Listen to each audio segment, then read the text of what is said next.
Go for the pulls and the pools. Go for the oohs and the ahs. Go for the bubbles and the bubbly. Go for the story and the stories. Go for the win. Go to Ocean Casino Resort. Book your trip at theoceanac.com.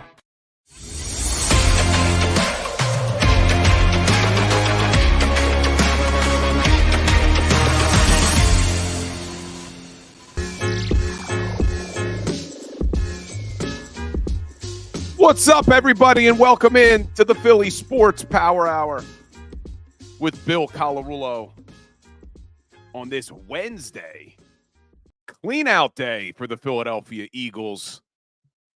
Not a lot of us expected that clean-out day would be this soon for this Eagles team, but they'll be down there cleaning out their lockers today, doing their exit interviews with the coaching staff. I don't think you're going to hear from Jeffrey Lurie today. I'm not even sure Nick Sirianni will meet with Jeffrey Lurie today. He's going to do his exit interviews, but we'll keep following those updates and those things on Twitter to see what happens. But I wouldn't expect any news today. But welcome into the Philly Sports Power Hour. We're going to talk some Eagles today. We're also going to be joined, like we are every Wednesday, by Kayla Santiago, who does a great job covering the 76ers, who had a big win last night over the defending champ Denver Nuggets. So we'll talk a little Sixers today. So go ahead, hit that like button for me. We are live on the JAKIB Sports Network on YouTube. We are also live on TikTok. Let's get a little roll call. I saw some of you guys. I had to cover Birds 365 this morning. Jody Mack wasn't there, so it was me and Johnny Mack for 2 hours talking Eagles. Saw some of you guys there. Good to see you here as well. So we got Joe Biden in the house, Ringo Island, Twiz, Jimmy Wen, Steve Patton, Flyers, baby. That is right. Wine Niners wine, Flyers don't suck. Love our Fly guys. They're on a tear again, which is great. 67% chance of making the playoffs. That's my dream. The Eagles let us down. My dream is for playoff hockey back in South Philadelphia this season. Love playoff hockey. We got the real RMP in the house. Mike Fittery, John, Nafiz, Crawley, Decoy Gaming, M. Reyes, Ringo Island, Jason A-Team, Jimmy Wen, Marcus Craig. Apologize if I missed some of you guys. And I see people joining on TikTok as well. So we're going to talk about the Sixers. Big win. Joel Embiid putting up over 40 points last night. Had a great fourth quarter to pull away in that game to not only beat the defending champs, but going up against Nikola Jokic. It's always him and Jokic going back and forth for the MVP. And I thought Embiid really outplayed him last night. But that'd be a great NBA championship if both those teams could make it. But we'll talk to Kayla Santiago. So sit tight if you want to hear some Sixers talk. We'll talk to Kayla. We'll also talk to her about some Eagles. She does a great job covering both sports for us. So, but let's jump into this Eagles team again, because today is clean out day where these players will be down there. I don't know if you'll get much from the media or not, but let's talk about Jason Kelce for a second. So Jason Kelce, it was reported yesterday, was announcing his retirement, but then we hear today that he says on his podcast that he did not announce his retirement. Now, I still think he's probably just delaying things so that he could make a formal statement. I don't like the way it came out yesterday through the media, but here's what Jason Kelce had to say. I didn't announce what I was doing on purpose, despite, I guess, what's been leaked to the media. I just don't think you're in a position after a game like that to really make that decision. There's too much emotion in the moment. So as of right now, Jason Kelce has not retired. And man, I hope. I don't think it's going to happen, but I would hope and pray that somehow he gets the bug to want to play again and comes back, because he's still playing at an all-pro level, literally an all-pro level. And there's a lot of questions on the defensive side of the ball, and we could talk about that in a second. But you look at the offensive side of the football, And if Jason Kelce does in fact retire, how good is that offensive line going to be? What are you doing? If Jason Kelce retires, which it still looks like that's the way it's headed, but if he retires, you probably have to move Cam Jurgens over to center. We've never seen Cam Jurgens really play center in the NFL as a starter. Played some preseason, looked good a couple years ago in the preseason, but we saw him at guard this year, and he had some ups and downs. There were some games where Cam Jurgens looked good. There were other games like the Tampa Bay Bucs wildcard game where Cam Jurgens looks terrible. So I do think they'll move Jurgens over to center, but there's no doubt about it. Even if Cam Jurgens plays well, he's not Jason Kelce. There may never have been, nor there may never be another Jason Kelce. He may be the best center we've ever seen, certainly in an Eagles uniform. So, man, I would hope and pray that somehow he changes his mind and decides he wants to come back. But if Kelce does retire, you move Jurgens over to center. Well, now, who's your right guard? I think they drafted Tyler Steen this year to be your right guard, but do we have faith in him? We haven't seen much of Tyler Steen. He showed some promise at times, but there's no guarantee that your right guard position is locked down next year. So a lot of question marks at that offensive line simply with Jason Kelce if he retires. And I see Mike Fittery in the chat, and I agree with him 100%, saying Kelce is a once-in-a-lifetime center. I agree. And it's not only how he plays the game, it's he's calling out the protections. He's the leader of that offensive line. So a lot of question marks along the O-line if Kelce does, in fact, retire. And we're going to have a long offseason to talk about personnel. Because in addition to the offensive line, there's question marks at wide receiver, specifically that wide receiver 3 position. I thought they needed to upgrade that position last offseason. I was talking about it here on social media last offseason that you couldn't go into the year with Quez Watkins as your wide receiver 3. And unfortunately, that came back to haunt this team. They tried to make a move late, bringing in Julio Jones. Hall of Famer, but not the Julio Jones he was before. So I think they need to do something at that position. We're going to have questions at the running back position. DeAndre Swift's a free agent. He just finished his 4-year rookie contract. This is his opportunity to get paid. And as a running back in this NFL, there's no guarantees of another contract after this. So he's going to try to get as much money as he possibly can. Now, we know the running back market isn't what it used to be, but I'm sure somebody's going to pay him more than what the Philadelphia Eagles are probably willing to pay him. So there's questions also at running back.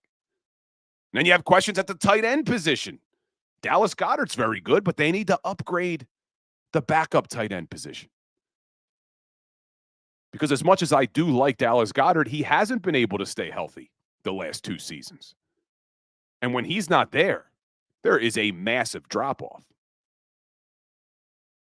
And I would love to see them bring in a tight end so that they could run more 12 personnel with 2 tight ends on the field and have success with it. Because right now, outside of Dallas Goedert, both of the tight ends that are behind him can only do one thing or the other.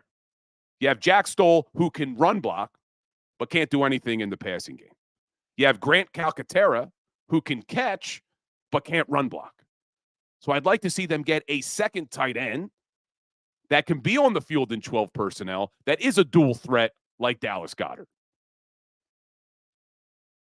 But those are the questions on the offense. You go over to the defensive side of the football, and it is pretty much a total rebuild on defense. An absolute total rebuild. They lack depth on the edge, outside of Reddick and Sweat. BG, is he coming back? He wants to. But do they want him back? I still think BG can play. The problem is he only played 33% of the snaps this year. BG's not going to be able to give you that many reps. So could you bring him back as a depth piece, as a leader, as a guy that can contribute on passing downs? Sure, but you need more depth there. You can't go into this season like you did this past season with zero depth. That's why Josh Sweat hit a wall. That's why Hassan Reddick hit a wall. There was nobody behind them. And there's all types of questions, man. Is Nolan Smith the guy? So there is so many questions on that side of the ball. And I'm only talking D-line right now. Let's go to the linebacker. Who the hell are your linebackers next year? I think the only two linebackers under contract are going to be Nakobe Dean and Ben Van Sumeren.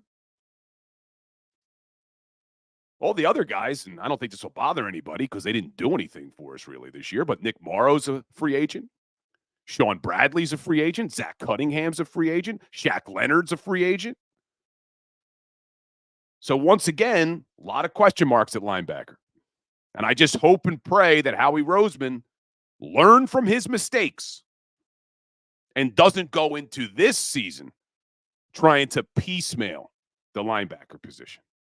I think they need to invest some money in that position this year. Same thing with safety. A lot of question marks again. Is Reed Blankenship the guy? Is Sidney Brown going to be healthy enough to contribute as a second-year player? Tore his ACL in Week 18. Do you have faith in Kevin Byard at this stage of his career? I hope he doesn't make the same mistakes again, trying to piecemeal it with guys like Terrell Edmonds and Justin Evans. You have to invest in those two positions. They need to invest in linebacker and safety, and we'll keep talking about all these decisions all offseason. Because believe it or not, free agency's not that far away. That is the one beautiful thing about the NFL. I say one beautiful thing. There's many beautiful things. As upset as I am right now, and all you guys are, absolutely love the NFL. And I love that it has become a 365-day sport. Because as soon as the Super Bowl ends, we get ready for free agency. And then when free agency's over, we're ready for the draft. And we start getting ready for training camp. So a lot of decisions to make. And a lot of decisions to make at corner as well. What are they doing with Slay? What are they doing with Bradbury? Bradbury's contract makes it almost impossible to move on from.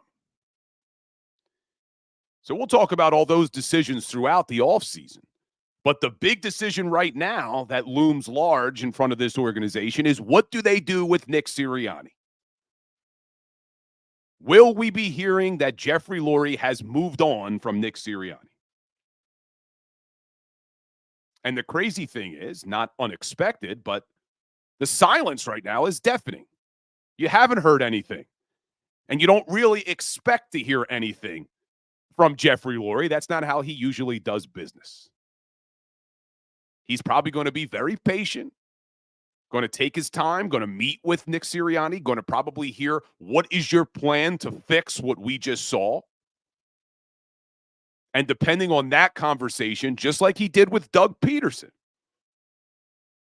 maybe he makes a move.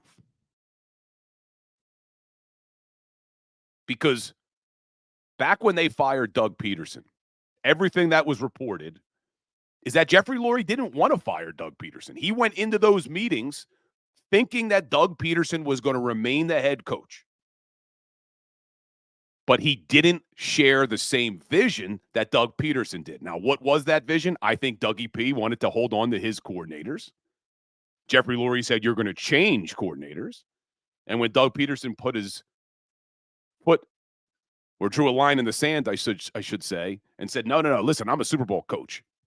I'm going to pick my coaching staff. That was the end. So we'll see what happens after these meetings. But I really don't know what they're going to do. I keep going back and forth in my head about what is Jeffrey Lurie going to do, because when you do look at this epic collapse and you look at the effort the team displayed, for me, that was the most important. It was the effort the team displayed over the last few weeks of the season. I saw players that checked out on their coaching staff. And that's the reason I think there's a real chance they could move on from Sirianni. But the reason I'm on the fence is because then I look at the numbers. And I'm not saying this is right to do, but this may be something Jeffrey Lurie and Howie Roseman do, is they look at the numbers and they see a guy that's gotten them to the playoffs 3 years in a row. They see a guy that won 11 games this season. They see a guy who got you to a Super Bowl last season. They look at this offense, and as bad as it's looked to us and as bad as it's looked to the eye when you watch the games, they may look and say, still top 10 of almost every category. So if they do all that, there's a scenario where you could see Jeffrey Lurie bringing back Nick Sirianni. Not saying I agree with that decision, but I could see them doing that. And I know there's a lot of people who keep talking about, well, they have to make a move now because look at the caliber of coaches who are available. I've said that before on this show. I'm going to say it again. I don't see Jeffrey Lurie, even if he moves on from Nick Sirianni, hiring a defensive coach who is a retread. It doesn't follow what Lurie and Roseman have done in the past. They don't hire retreads. They like to find the coach that's never been a head coach before. They like to find the coach that nobody else is talking about. And they certainly like to find the offensive-minded coach. Sirianni was an offensive coach. Doug Peterson was an offensive coach. Chip Kelly was an offensive coach. Andy Reid was an offensive coach. So I know everybody's throwing out names like Belichick and Vrabel. I just don't think that is a Jeffrey Lurie type move. Especially when you have over $200 million invested into your quarterback. They want an offensive coach. They want someone that's going to be able to help Jalen Hurts get back to the MVP caliber we saw last season. I can't imagine they bring in a guy like Vrabel or even Bill Belichick when you are trying to get the best play out of Jalen Hurts. Just doesn't flow with what we've seen in the past from Lurie. But we'll find out more maybe today. The exit interviews will probably tell us a lot. We'll see what people are saying. We'll get some buzz, hopefully, from the beat reporters who are down there. But when we get back, guys, we're going to be joined by Kayla Santiago. I'm going to talk to Kayla a little bit about this Philadelphia Eagles football team, but I also want to switch gears a little bit and talk about the 76ers, because that was a big win for the Sixers and Joel Embiid last night against not only the defending champs, but the former MVP, the Joker. So stay tuned, guys. Hit that like button, hit that share button for me. We'll be right back and hopefully joined by Kayla Santiago.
Any professional sports coach will tell you there's no substitution for preparation. At Malamut & Associates, that is a tenet by which we live.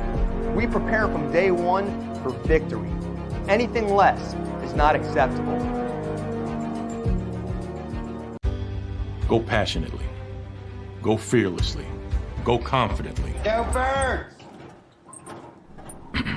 Go confidently towards your goals with First Trust, Philly's hometown bank for nearly 90 years, and the official bank of the Philadelphia Eagles. We're focused on getting you over the goal line. So go with conviction, go with trust, Go Birds! and go forward with us by your side. First Trust Bank, the official bank of Philadelphia dreams. Oh, and go Birds. Underdog Fantasy has a way for you to play alongside your favorite football team all season long with their Fantasy Pick'em game. You pick between 2 to 5 players, select whether they'll go higher or lower on one of their stats, then do what you usually do on a Sunday, watch the games. You can win up to 20 times your money in a single game by going 5 for 5. It's a fantasy game, and the Sports Betting Show wants you to get involved. Go to UnderdogFantasy.com. When you sign up, use the promo code WIN, and Underdog will double your first deposit up to $100. That's UnderdogFantasy.com. Use the promo code WIN.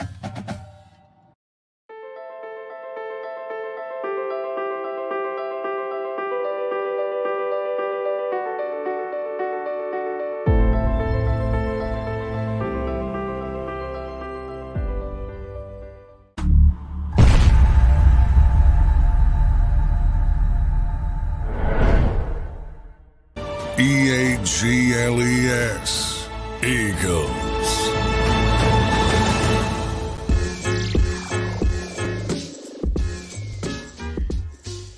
What's up, everybody, and welcome back in to the Philly Sports Power Hour with Bill Colarulo. Appreciate all the Power Hour crew checking in. Some of you guys spending 3 hours with me today because I saw you on Birds 365 this morning. Can't get enough of me today, I guess. But now it's going to get really good because we're going to be joined by the one and only Kayla Santiago. Talk a little Eagles, talk a little Sixers. What's going on, Kayla? How are you doing? A little rough after we all saw the Eagles kind of collapse. A ton of news coming out about Jason Kelce, not saying he officially retired, but I think the Sixers for now kind of healed my wound just for a little bit. It's just a partial heal, though, after last night's victory. Yeah, you're right. Definitely just a partial heal. But let's talk some positivity. We'll get into the Eagles in a second, and a lot to talk about there. But let's keep it positive to start with our Kayla Santiago. Big win for the Sixers over the defending champs. How about that performance from Joel Embiid last night? Oh, did we get Kayla frozen? We got Kayla frozen, I think. Oh, you got me back now? Now she's back. Now Awesome. she's back. Did you hear? Did you hear me? Yes, I did. I consistently looked at the stat line and I kept seeing 9 assists, 10 assists. And I'm like, are they sure? Is this completely flopped? And then I was able to catch the second half of the game. No, like he was really passing the ball, getting his teammates involved last night. And he only had 7 rebounds. So as much as everybody knows that I love Embiid's game and how much I love that he's a Philadelphia 76er, the one thing that I didn't love was the fact that Jokic was kind of beating him out on the boards, and you could see the second and third chance opportunity that Jokic was able to give the Nuggets versus Embiid wasn't able to give the Sixers. So that's something that I definitely want to see bigger and better as these games go along, and then, of course, once playoff time comes. But I loved it. I mean, it's a battle of the best bigs in the game, a battle of the 2 top players in the NBA right now. You have to absolutely appreciate greatness. And Joel Embiid said it best. He said, Jokic is the best player on the planet. And I think Joel is just saying that because Joel knows he doesn't have an NBA championship. He doesn't have a finals MVP. He knows where he wants to get. And the guy that he beat last night has that. Yeah, he does. He does. And that's always been the knock that we keep talking about with Embiid is, can he get out of the second round? Can he get out of the second round? But we've talked about this a lot, whether or not they're missing that third piece. But look, they just beat last night the defending champions. So is the roster good enough? Did they prove it last night that this roster, as constructed, would be good enough to compete with anybody in the NBA? It's tough because it's still the regular season, and you look at a game like the Nuggets and you say, okay, they can beat them in one game, but what happens when it turns into a 6 and a 7-game series? When does talent kind of take over? But I look at this game and I say, okay, and I had conversations with a lot of people last night of saying, well, the Nuggets are just a better team. And I say, I don't really think so. I do think that last year's Sixers team versus this year's Nuggets team could be better, even though the Sixers had James Harden last year. But look at the depth. Look at Pat Bev coming in. Look at Nicholas Batum having blocks down low. You didn't have role guys like that making big plays last year. And then Tobias Harris coming in key minutes when Tyrese Maxey and Joel Embiid were both on the bench, and he's letting it up. I said Toby time on Twitter because that's exactly what it was last night. You didn't have that a season ago. There was guys that cannot step up when the key guys were off the bench. And seeing Pat Bev get in there and play that defense and harass the players as he does, to see Nicholas Batum come up with big-time blocks, big-time shots, you didn't have those pieces last year. So I do feel confident in this team. I get worried when the series get a little long and say, for example, if they get out of the second round, they play 7 games and all of a sudden have to go to the Eastern Conference Finals. Those guys are going to be pretty exhausted. They have to stay healthy. But right now, I like it, and I get nervous of any team having to trade anything because I know Pascal Siakam's in the air, but Toronto Raptors, they just asked for 3 first-round picks for the Pacers to have Pascal Siakam. And to me, that's just way too high of an asking price for a player like that in this time of his career. Wow, I didn't see that report. They wanted 3 first-rounders, and then Siakam's he's gonna demand a max contract next year, right?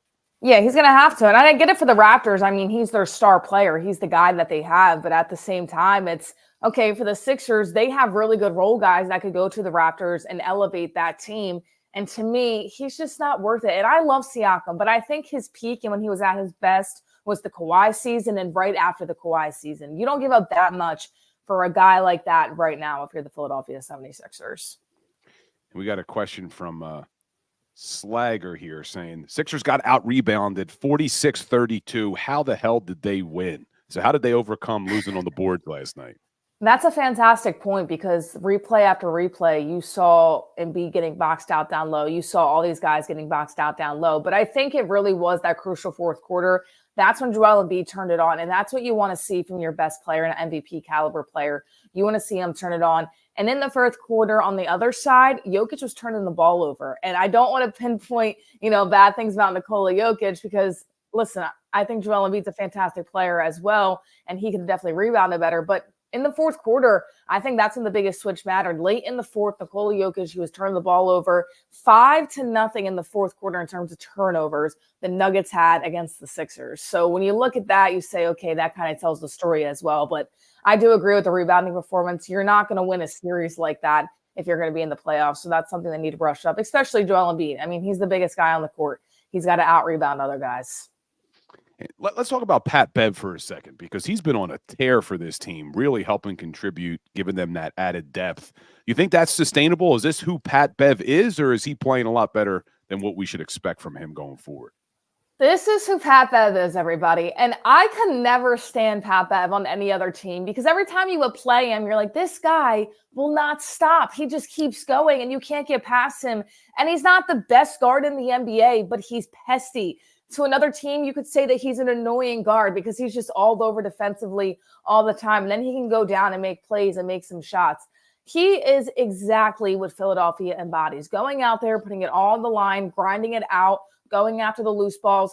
And once again, I repeatedly say this, the Sixers, when it came to the time it mattered, they don't have a guy like that. Ben Simmons is not diving for the loose ball. James Harden's not diving for the loose ball. Pat Bev, he's coming off your bench, and he will do stuff like that. So to have him right behind Tyrese Maxey, I absolutely love it. Clearly, Tyrese Maxey's offensive game at this point in his career is a lot better than Pat Bev, but Pat Bev is the guy that you need off your bench. And I've said this before, in the point guard position, off the bench, the last time I felt confident about a guard coming off the bench was Lou Williams when he backed up Drew Holiday. Lou Williams. I liked Lou Williams. I did too. He was my favorite for a really long time after he left the Sixers too. Yeah, I liked Lou Williams. So Nick Nurse, head coach of the 76ers. Is he going to be the only head coach named Nick in Philadelphia by this time next week? It's tough. I'm surprised we haven't seen more reports already about, them letting people go, but I understand there's a whole process, interview process. Teams are still in the playoffs right now. We talked about this a lot on the postgame show, and I understand what the Eagles do. I understand that Nick Sirianni has been able to make the playoffs. He's made it to a Super Bowl, but this has been one of the worst collapses in history. Since the last time we can think in the NFL, it was the Steelers when they had that start undefeated season, and then the Patriots a few years ago also when they lost in the playoffs. So you look at that, it's only 3 big teams that have lost in the first round of the playoffs. And not only that, the Eagles went 1-6 and they looked horrible. They didn't even look like they could compete. At least those other two teams, they competed in the games. The Eagles got blown out. It looked like they got blown out against the Cardinals. They got blown out against the Giants, and then they got blown out against the Tampa Bay Buccaneers. I mean, that has to start with your head coach. And I think we already know that they're not going to make any moves in the front office. To me, that's just kind of obvious. So with the coaching talent that's out there right now, I think the Eagles would really be missing their mark if they don't say goodbye to Nick Sirianni and go after one of the coaches that's out there right now. Because in my opinion, the first time in a really long time, there's so many talented head coaches out there. And I know that this organization is scared from the Chip Kelly era. I get it, but you have to bring somebody in that has experience if you want this team to grow. And you know what's funny, Kayla? You and I talk Sixers every Wednesday, and usually I get in the chat, enough Sixers talk, time for the Eagles. And man, how the tides have turned, because all of the chat right now is put the Eagles on the back burner. We've moved on from football. Let's talk Sixers. Loving the Sixers talk. So things have changed, and I promise you guys, Kayla's going to be coming on. We're going to be talking a lot of 76ers, but we're going to keep it with the Eagles just for a little bit, because today they do clean out their lockers. There is a lot of chatter. Does Nick Sirianni come back as head coach? Now, I will say, you mentioned the available coaches and the caliber of coaches, but you talked about Jeffrey Lurie and Howie Roseman. Their MO isn't really to bring in defensive coaches or retreads. And a lot of the big names out there right now with Bill Belichick, defensive coach, retread. Mike Vrabel, defensive coach, retread. I've even seen people talking about Pete Carroll, which I don't think would ever happen. But do you think there's any chance, not what you would want to happen, but is there any chance that Jeffrey Lurie and Howie Roseman change what they've always done and say, you know what, we're going to flip the script here. We're going to bring in a defensive coach who's been a retread? I don't even think it needs to be a defensive coach, because I think there's a guy like Eric Bieniemy out there who has more offensive mind that they could bring in, but does have experience and has been alongside big-time head coaches as well. This is the thing. I don't think that they're going to, because that's their MO. What I do think they should do, and what I think they might do, is they just got completely embarrassed. If you're Jeffrey Lurie right now, people are calling for your job. People are calling for your job to have a change in your seat. How are you going to answer that? Because if they don't bring in an experienced head coach, this is a completely rebuilt team. Once again, we were talking about it on the postgame show. There are so many guys that are probably going to walk that are free agents. DeAndre Swift.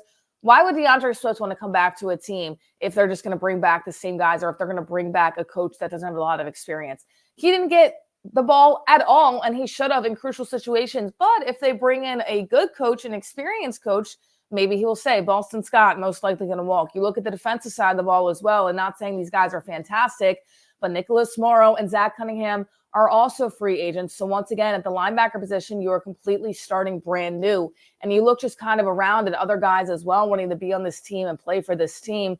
I think that they have to at this point. I feel like it's a situation where their hands are tied, because you're not going to get everybody that you need in the draft. You're going to still be young on the defensive side of the ball, especially once you get past that defensive line. But guess who you still got?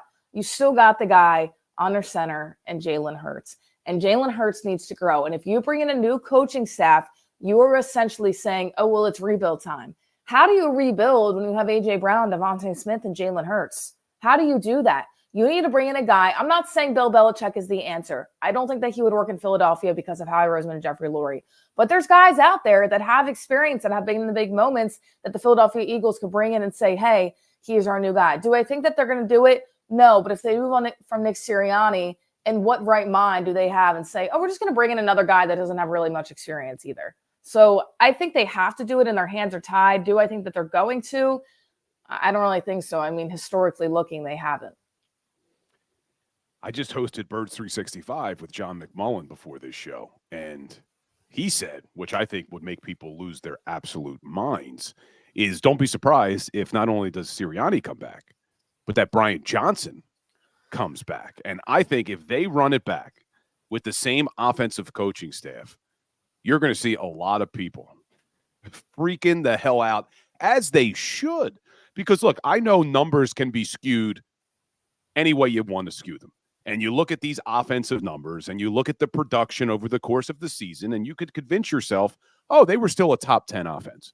But when you actually watch the games, especially what we just saw against the Tampa Bay Bucks and what we saw in Week 18 against the New York Giants, two teams that you knew with Wink Martindale and Todd Bowles were going to blitz the hell out of Jalen Hurts.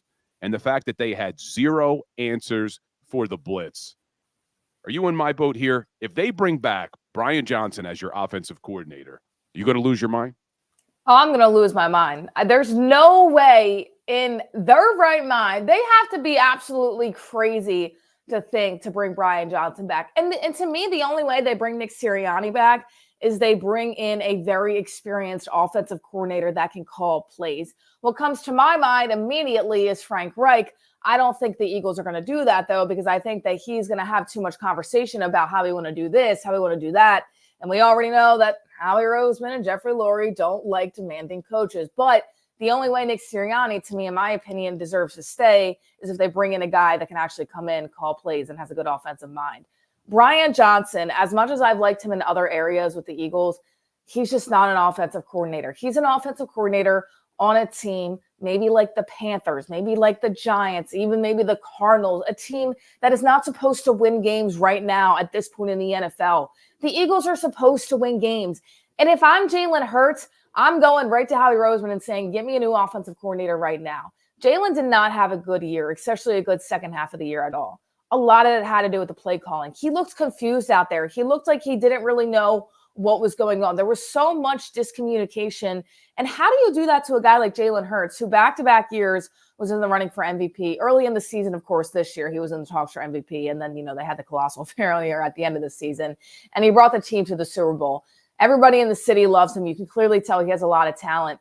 But listen, the talent is not going to work if you bring in a guy back like Brian Johnson. So to me, I will lose my mind. And it's not just because, and I'm never calling for a guy's job. I don't necessarily want the guy to lose his job. It pays the bills, it pays for the family. I understand that. But at the same time, you're not only hurting the coaching staff, you're hurting guys that deserve next year offensively to have a good year in a Jalen Hurts, Devontae Smith, and A.J. Brown. Yeah, I mean, you look at the offense in 2022, and pretty much all of the offensive players had career years. A.J. Brown, Devontae Smith, the offensive line, Miles Sanders, Jalen Hurts. And then you look at 2023, and I know A.J. Brown put up some big numbers and Smith put up some big numbers, but it seemed as if every single player on the offensive side of the football took a step back. And some people could say, oh, well, they couldn't expect that. I look at that as that's on the coaching staff. If every offensive player has taken a step back, who else can you blame other than Nick Sirianni, Brian Johnson, and all of the offensive position coaches? There's nobody else to blame. And I do put blame on Jalen Hurts a little bit because I feel like there's been a lot of times where he scrambled out of the pocket. For example, that safety that we saw Monday night against the Tampa Bay Buccaneers. There's no reason that he shouldn't have felt that pressure coming and threw the ball out way sooner, but no, he decides to hold on to it, and then they get the safety. So, decision-making from Jalen Hurts wasn't fantastic at all this year as well. But what do you do when consistently you have an empty backfield and you say, okay, well, Jalen, either heave it up for 25 yards when you only need 2 on a third down, or run the ball. But by the way, we have a really good running back in DeAndre Swift, and behind him is Kenny Gainwell.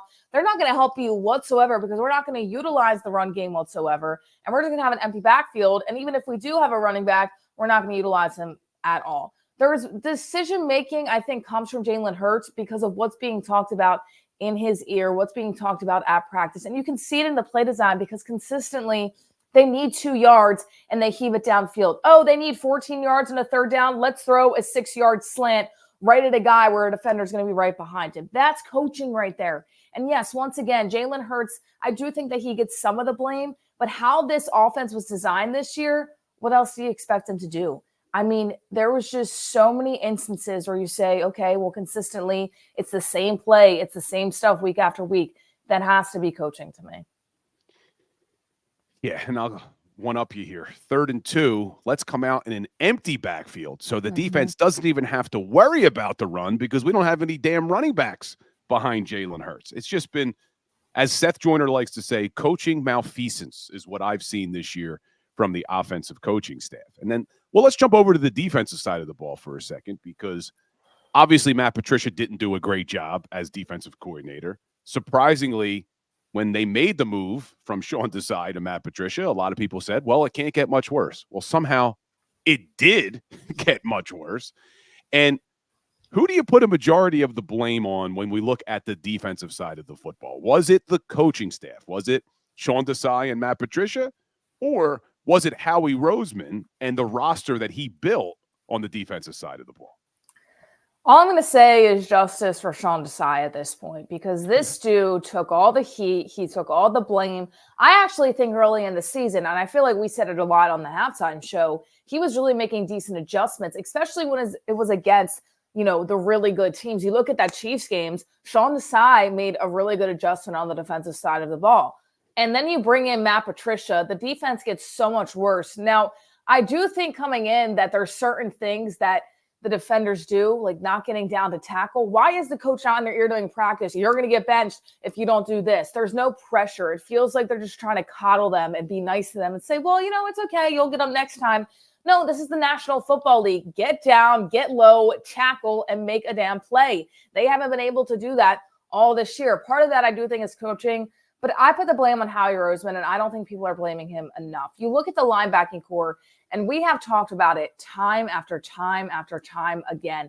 It is terrible. You get past that defensive line, and it's a free-for-all. Not only that, you're putting a new defensive coordinator in a position in Sean Desai where you have Darius Slay and you have James Bradbury, and then the rest of the guys in your secondary will go have fun. Go figure it out, Sean Desai, in your first year as a defensive coordinator for the Philadelphia Eagles, and then essentially loses his job halfway through the season. It's just crazy to me. And, part of me does feel bad for the players in this instance, besides the fact that they can't tackle, they don't put the effort into tackle, because Darius Slay said it as well. He said, listen, it's really hard to change defensive coordinators in the middle of the season. Matt Patricia's way of calling plays, of making plays is a lot different than Sean Desai. To me, that's not a call from Nick Sirianni. That's a call from Howie Roseman. So in my honest opinion, Howie Roseman gets all the blame, because not only did he construct a terrible defense, he made that call to switch the defensive coordinator mid-season. And Matt Patricia did an even worse job than Sean Desai, in my opinion. So to me, the majority of the blame goes to Howie Roseman. I'm not dismantling the non-tackling and everything that the Eagles could not do, especially last week. I mean, that's just an effort thing. But all around, I mean, the defense was absolutely atrocious. And honestly, it's not going to get any better next year, because they're going to lose some people and they're going to need to get a lot of guys back. Really a total rebuild on the defensive side of the football, outside of your D tackle position, which should still be strong. You hope Jalen Carter takes another step forward. Hopefully Jordan Davis is the guy we hope he is, but I know some people are down on him after this season. But yeah, and then I've talked about it before. Hassan Reddick wanted a new deal before this season started. He's now entering the final year of the deal he wasn't even happy with last year. So I think you're going to have to figure something out with him as well. But the one thing that I think could save Nick Sirianni's job is, you just mentioned that you think it was Howie Roseman who made the decision to change defensive coordinators in the middle of the season. And I agree with you. I don't think that came from Sirianni. I truly believe it came from the higher-ups, as Hassan Reddick said it did, the higher-ups. Do you think that would be enough to save Sirianni if it was, in fact, Howie Roseman who said, we're changing defensive coordinators, and that was the epic collapse? And I think some people, some players in that locker room who probably had connections to Sean Desai didn't like that. A lot of players in that locker room who maybe thought there were more problems on the offensive side of the football didn't like that Sean Desai was made the scapegoat. So I think if it was Howie Roseman that did it, would it be right then to blame Nick Sirianni for this epic collapse and not Howie Roseman? Well, there was also a collapse on the offensive side of the ball, and that's what I look at more when I look at Nick Sirianni, because he's an offensive-minded coach. Because I look at that and I say, okay, well, you look at the defense. Clearly, the defense is not going to be great. I mean, you have Sean Desai coming in, a new defensive coordinator, then you switch mid-season, but also just the players that they have on the defensive side of the ball. They're super young, a lot of injuries. So to me, the defense is exactly what I expected. I didn't expect them not to make tackles and not put effort out there. I didn't expect James Bradbury to be as bad as he was this year. But at the same time, I didn't expect them, besides the defensive line, to be a fantastic defense. I expected the offense to be very, very good. And they had everything in the making to be very, very good. And yes, part of that blame does go on Brian Johnson, but overall, a lot of that blame to me goes on Nick Sirianni. I get you didn't have A.J. Brown in this game. Julio Jones goes down against the Tampa Bay Buccaneers. I don't care. You still have Jalen Hurts. You still have DeAndre Swift. But by the way, they still did not utilize, for whatever reason. You got Devontae Smith, who played fantastic, and the only player who looked like he actually cared on the field on Monday night. You have Dallas Goedert. You still have a very good offensive core, and you have Jalen Hurts. That, to me, is what I look at and say, if you're going to blame Nick Sirianni, that's a Nick Sirianni call. That's not a Howie Roseman call. And also, I think if the Eagles will say, well, Howie Roseman made the decision to make the different change at defensive coordinator, then Howie's going to have to take the blame because they're going to want answers, and Howie Roseman's not going to do that.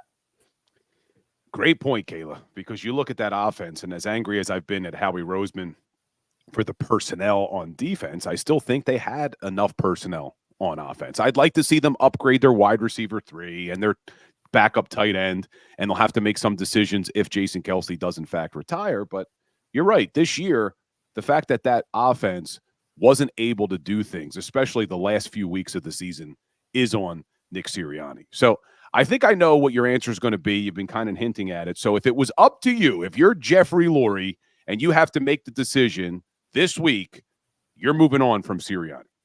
100%. And, you know, it's tough because I look at Nick Sirianni and I say, okay, this is the exact same thing that happened with Doug Peterson. But I feel like at least Doug Peterson in the playoffs was able to compete. Nick Sirianni this year, I mean, you look at the last stretch of games, they didn't even look like they wanted to be out there. They didn't even compete. They looked like a team that didn't even deserve to be in the playoffs. They looked like a team that won one game of the season. And everybody forgets the 10-1 start because of how they finished off the year. And it's tough to see. And, you know, I like Nick Sirianni as the hype man and how he gets excited about his players. But when it comes to coaching, when it comes to experience, when you have a guy like Jalen Hurts, who clearly the Eagles want to invest in as their franchise QB, you need a more experienced coach in there. And Nick Sirianni just isn't the guy. Yeah, my concern too, and I said this yesterday on the show, is what are we going to hear over the next few days? Because Derek Gunn hinted at it on the postgame show here on JAKIB Sports. Seth did as well, that we're going to start hearing some things that maybe there's not a connection between our head coach and our players, or maybe there is something off between Jalen Hurts and people. I don't know what it is, and they wouldn't say it. D-Gun wouldn't reveal it on the air. But I'm curious as to what, in fact, is going on with that locker room, because if that is fractured, and when they do these exit interviews and Jeffrey Lurie listens to some of his veteran players, if they say Sirianni's lost the locker room, I don't see how you bring the guy back at all, because now you not only have the offensive woes that we've talked about, but if he did, in fact, lose the locker room too, you got to make a move. And I think he did, in my opinion, just by the way they played out there on the field, because listen, I get that they were pretty fractured in terms of not having A.J. Brown, Julio Jones getting hurt, the defensive players, you know, getting hurt throughout the game, Darius Slay getting carted off. But when you have players out there not even trying to tackle, when you have players out there just completely diminished in terms of their body language, to me, those are players who don't want to play for a coach. To me, it's not having a coach believe in their guys and say, let's go out there and do this no matter the adversity we face. To me, that looks like players that just want the season to end. And I said it on the post-game show, and I'll say it again. I think half those guys booked a vacation for the following week already, probably besides Devontae Smith, because it was really, really hard to watch. And it's not even the fact that they lost and how badly they lost. They just looked like they didn't want to be out there. And to me, that's all the signs of these players not wanting to play for this coach anymore. And I've never seen anything like that before. I've seen players check out on their coaching staff when the season's over, when they're not making the playoffs, when there's not a potential wild card matchup where you're favored. And we saw this team check out in week 18 against the Giants, and then we kept hearing all week, and I got sucked into, well, it's a new season. Playoffs are a new season. Now we're going to start to play. And they look like they checked out in that game too, and I've never seen anything like that. So I'm in your boat, Kayla. I think they're going to have to move on from Sirianni, which is an absolute shock to me, because if you follow my show or you hear anything I say, to start the season, I was the biggest Sirianni fan going. So I have to admit that I was dead wrong, because I thought this was a guy who built such a strong culture. That's what I thought he was so good at, was that he had all these guys united and that they could handle adversity. And we learned really quickly that the moment they faced real adversity, they crumbled. Absolutely crumbled.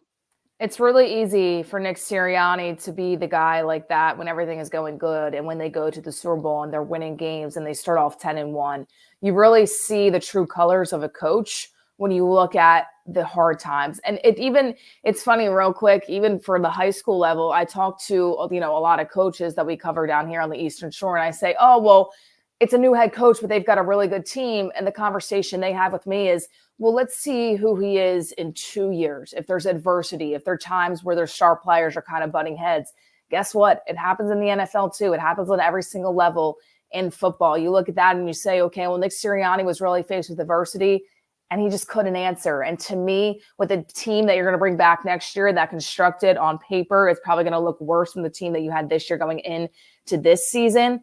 You got to bring in a new guy, because Nick Sirianni clearly showed that he just can't break through adversity. And that's tough to see. But I hope Nick Sirianni does start off somewhere else in the NFL, just not with Philadelphia.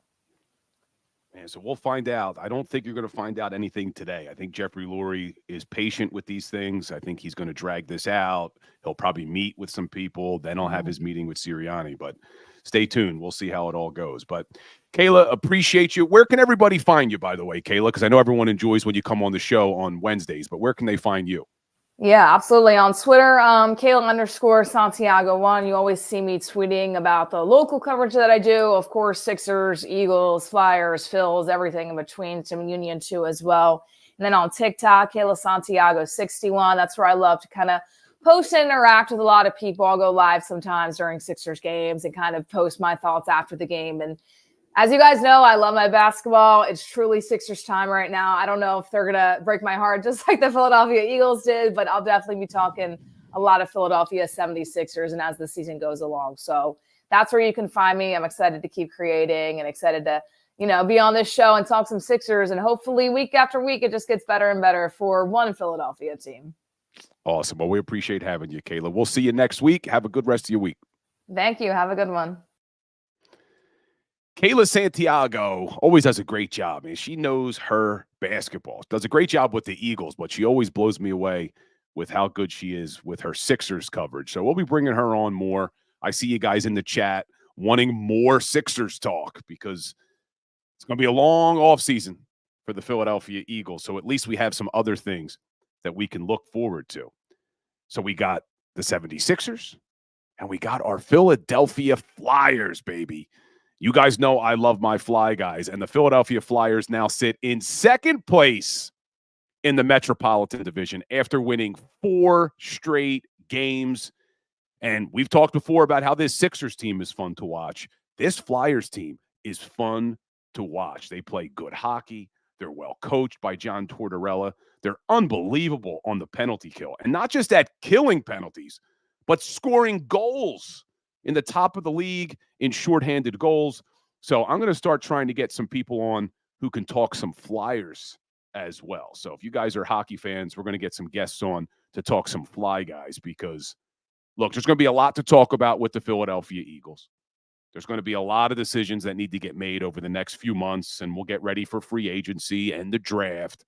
But it's a long offseason, so we're going to talk all Philadelphia sports. We'll get some Sixers going. We'll get some Flyers going. Pitchers and catchers soon for our fighting Phils as well. So we will talk about all of that. But before we end the show, just because I wanted to not everyone to think that the Eagles are the only people with problems, let's look around the NFC East for a second, because the Dallas Cowboys have some tough decisions. What are the Dallas Cowboys going to do right now? Because they have Dak Prescott in the final year of his contract. He brings with him a $62 million cap hit. $62 million this season. Last year of his deal. You know the Dallas Cowboys, if they had any success in the playoffs this year, they would have extended Dak.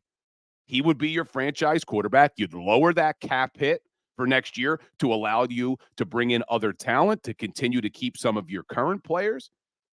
What the hell do the Dallas Cowboys do now? $61.9 million cap hit. That would be his dead cap hit if they tried to move on. So it's a $59.4 million cap hit if they keep him, which I think they have to. And they also have to make a decision, is Mike McCarthy the guy? So I know things are bad right now for the Philadelphia Eagles. Trust me. I feel bad too. But things aren't necessarily great for these Cowboys either.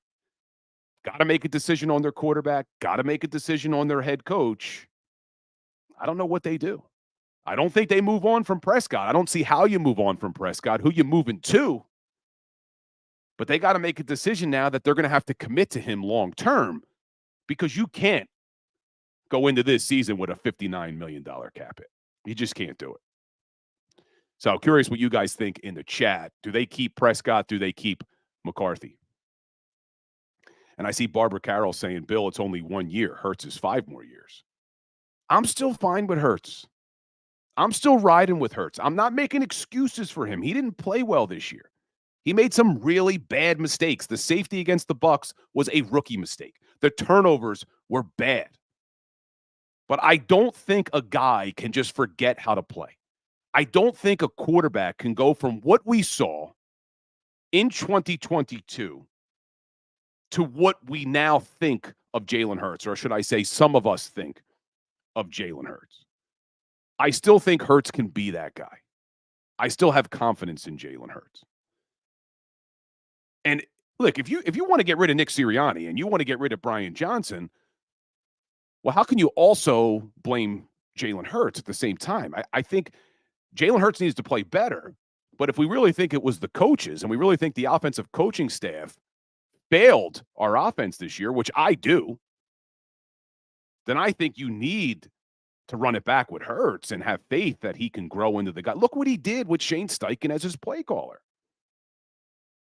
And it wasn't only Jalen Hurts that took a step back this year. Everybody on that offense took a step back this year. To me, that's coaching. That is coaching. So, guys, like we end every Philly Sports Power Hour with a little Today in Sports History. January 17th, 1942. We got a birthday. The one and only Muhammad Ali, Cassius Clay, was born January 17th, 1942. Going to float like a butterfly, sting like a bee. Today is Muhammad Ali's birthday. Unfortunately, he passed away in 2016, but one of the greatest, not only greatest boxers of all time, but greatest showmen of all time. He knew how to promote a fight, man. He knew how to get people riled up and excited for some of his fights. So Muhammad Ali was born today, January 17th, 1942. But guys, appreciate all of you. Make sure you hit that like button for me. Hit that share button. We'll be back here tomorrow at 10 o'clock on the Philly Sports Power Hour. And we'll have our Thursdays with Farzy. Farzy just texted me. He's good to go for tomorrow. So Mark Farzetta will be joining the show tomorrow. Talk to him a little bit about these Eagles. And make sure you're following me on all your social platforms. I'm posting daily Eagles content everywhere. So give me a like, give me a follow. And hopefully I'll see all you guys tomorrow right here on the Power Hour at 10 a.m. And as always, guys, go Birds. Go for the pulls and the pools. Go for the oohs and the ahs. Go for the bubbles and the bubbly. Go for the story and the stories. Go for the win. Go to Ocean Casino Resort. Book your trip at theoceanac.com.